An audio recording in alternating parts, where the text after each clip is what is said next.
have a loaded set of OTA takeaways that I've gathered through a lot of different sources such as Ross Jackson, Nick Underhill, Mike Triplett, John Hendrix, and all the other great Saints media people that are out with boots on the ground at practice. We got some injury updates and injury news around guys like Chase Young and Chris Oalve. And then we're going to dive into the quarterback play and how the QB2 battle is looking. And then what are the UDFAs doing? Whose stock is up? Whose stock is down? And then, of course, a friendly reminder to subscribe to the channel. We're at 27,858 members of the Who Dat Nation strong. And we still have a lot of offseason things to discuss as the offseason schedule, we're just getting started. We're just now wrapping up the first session of OTAs. Today was the last set of media availability for organized team activities until mandatory minicamp, which will be next week.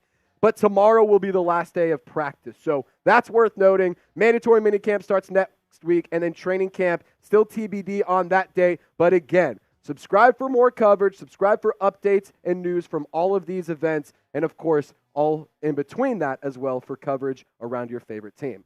Now here's the players who were missing at OTAs. A little bit shocking here to see Tyrann Mathieu on this list. However, I wouldn't really think too much into it. He's missing due to some family stuff, so, not that big of a deal. Again, these are organized team activities, so when I see guys like Paulson Adebo and Alvin Kamara not present, I'm not really freaking out. Marshon Lattimore has not been at OTAs at all. To be honest, I couldn't tell you the last time he was at OTAs that were voluntary. It is something worth noting that he isn't there, but I think Nathan Shepard not being there, it's a little weird. Dennis Allen saying that some of these guys were missing due to health, some of these guys were missing due to personal reasons or family stuff. But then, of course, not on this graphic, Tano Passanio, the defensive end, who is now dealing with an injury, was not available for practice as well today. And here's an update on Marshon Lattimore. The expectation from Dennis Allen and all of the coaching staff is that Marshon Lattimore will be present at mandatory minicamp next week. So we haven't seen him at all throughout OTAs. That is fine. DA has spoke multiple times about how Marshon Lattimore has been in contact. He's been working out. He's been doing stuff on his own. He's been with his trainer. So there's really nothing to worry about around number 23. But I did want to give you that update because I think that we really shouldn't hit the panic alarm until Marshon Lattimore doesn't show up to some of these mandatory stuff. So if that happens, then maybe we should kind of talk about what's going on with the trade or paying or whatever. Until then, I'm not really worried about it. But linebacker Jalen Ford, a rookie that the Saints drafted out of Texas this past draft class. He was at practice for the first time today, and he was working with trainers off to the side, dealing with a little bit of a sports hernia, so he should be able to get some more reps as the rest of the offseason gets ramped up and as we get to the mandatory portions of practices and whatnot. So there is that update around Jalen Ford. Good to see him finally back out on the field because I think that he could find himself a nice role over the course of the next few years and carve out real time in a game. So, big-time injury news. This is why you clicked on the video. I am not at all, oblivious to that whatsoever, so here it is. Chris Oalve, he was wearing a red no-contact jersey today, and this is because he tweaked his shoulder in the weight room a few weeks ago. It's nothing major. Dennis Allen especially was like, we literally just wanted him to not have any contact. We didn't want any possibility of this becoming a further problem. It did not affect his participation. It did not affect his participation. Say that 10 times fast. But he still was able to put up some good plays, catch a deep bomb from Derek Carr for a touchdown. And on top of that, the Saints actually posted a couple pictures of him doing a little toe drag swag in the end zone. So I'm not too worried about it. I just wanted to give you this update because that's what we do here on Saints Now by Chat Sports. So are you worried about the Chris Oalve? Just give me a simple yes or no in the comment section. And for all of you that say all we do is clickbait, we just gave you some news. And we got more news to give you. So I don't know what you want me to do. I'm doing my job. But type yes, type no about the Chris Oalve injury and whether or not you are worried about it. Again, you should not be. But Chase Young, we got an injury update around the free agency splash edition that the Saints made every year. It feels like they go get like one or two big guys. And this was the Saints this past offseason. He's been at the facility every day and at meetings for Saints OTAs. So that's really, really good news there. And obviously we haven't seen him have any on-field action. But the fact that he's present, the fact that he is there, and he's getting work. He's learning the team. He's learning the chemistry, developing an understanding for what the vision is for the defense. That is a really good thing for a guy that's going into a season where it's a one-year deal, has a lot to prove, and there's a lot of question marks around him. Dennis Allen also saying that he sees a guy that's motivated and going to have a great year. He's obviously dealing with that neck injury, had surgery a few weeks back, a month or two ago at this point. So that is a positive development around Chase Young. This is a really, really good news, and I expect to see him continue to get ramped up, and the timeline has always been, we're going to take it slow. He should be ready to go for week 1. So good news there. Love to see it for Chase Young. And another injury update. We got a lot of them. Dennis Allen is actually really hopeful that Kool-Aid McKinstry will be able to do walkthroughs and drills at minicamp. He was, spotted at practice, not really doing much and not really active in team stuff, but there is hope that he can be a participant in individual drills when minicamp gets started next week. So I hope that McKinstry can play. There's also a lot of praise coming in from the Saints defensive backs coach that they believe Kool-Aid McKinstry is a very smart player, a high football IQ. We just have to see what he can do when it comes to on-field production. So good stuff around there. And if you want to get a Kool-Aid McKinstry jersey or a jersey for any one of the rookies, any one of the legends, a Hall of Fame player, or just a guy you like, you know what? I love me some Keith Kirkwood. I want a Keith Kirkwood jersey from last year. Or damn, man, I'm a Notre Dame fan. Let me go get a Blake Groupie jersey. Or what if you're an LSU fan? You're like, I got to get myself a 32 Tyrann Mathieu Honey Badger jersey. You can get yours just like I got mine at chatsports.com/Saints jerseys. The link is in the comment section and description of this video. They will be coming from Fanatics, so it's high quality stuff. It's Nike. It's all legit. So don't you worry about it. Get yourself some gear with our link.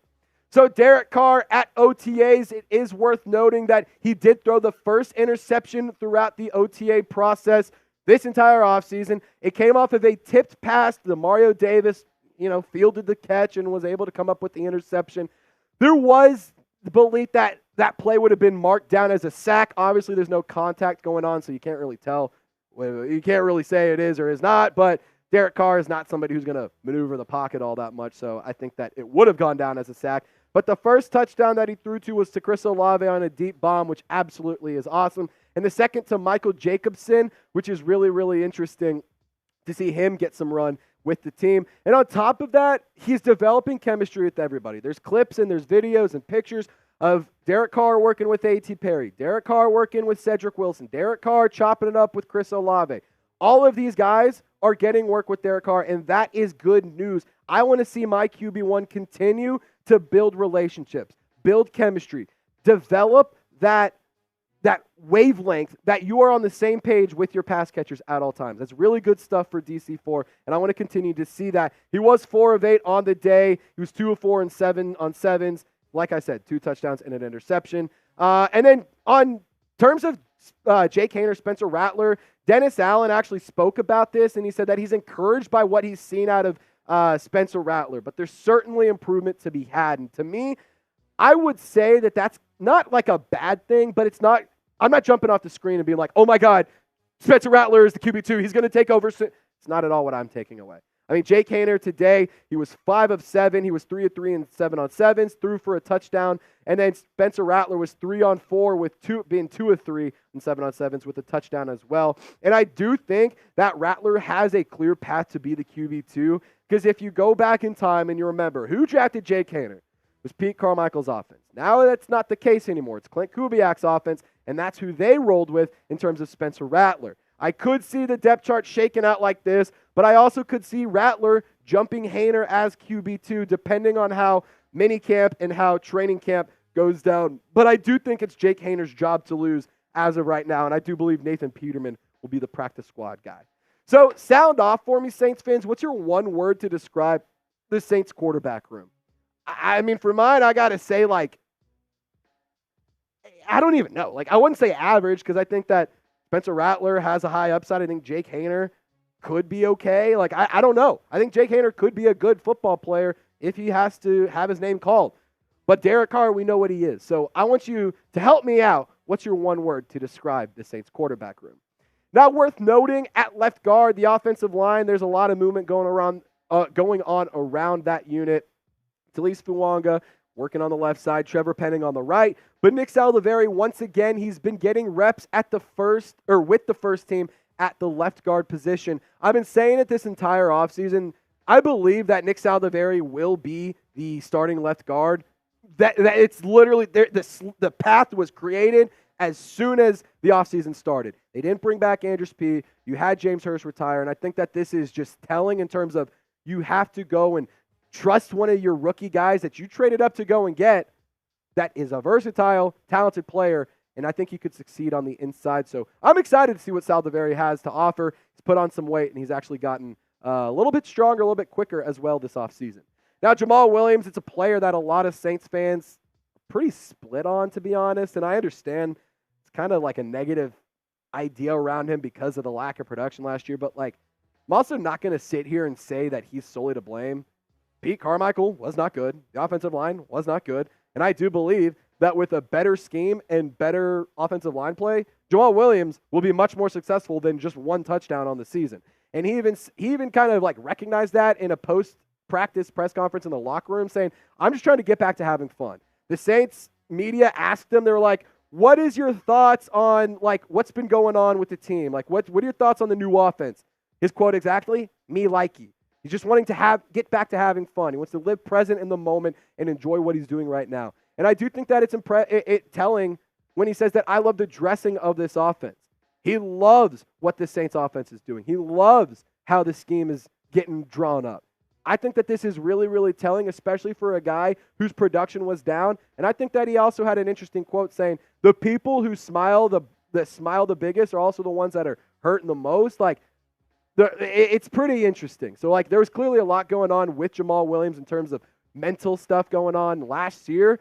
But I do believe that Williams will have a bounce-back season this year. I don't think he's going to have 17 touchdowns like he did with Detroit. But, I mean, 4 or 5? Who says no? Now, there is one person I want to give some special love to because it's Pig Suey!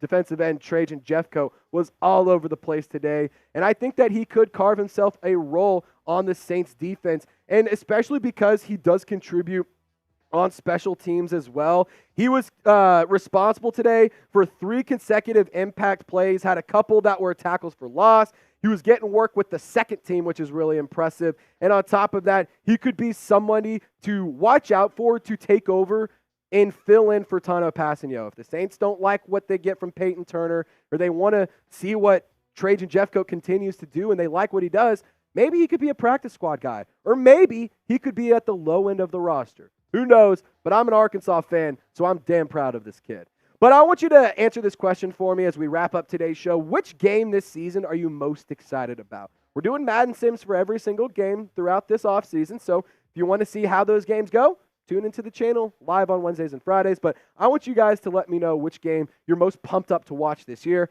And as always, y'all stay golden. We'll see you next time.